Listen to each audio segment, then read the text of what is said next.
Today, we're going to talk about a key aspect of personal finance: saving and investing.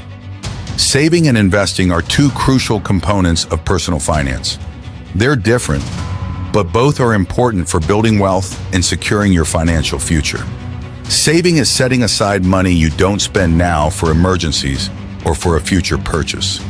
It's money you want to be able to access quickly with little or no risk. On the other hand, investing is buying assets such as stocks, bonds, mutual funds, or real estate with the expectation that your investment will make money for you. Why save? Saving provides a financial safety net for life's uncertainties. And why invest? Investing lets you take advantage of compounding to grow your money over time.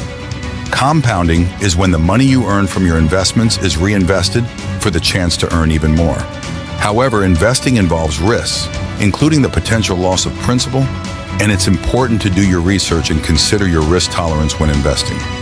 Don't forget to like, share, and subscribe.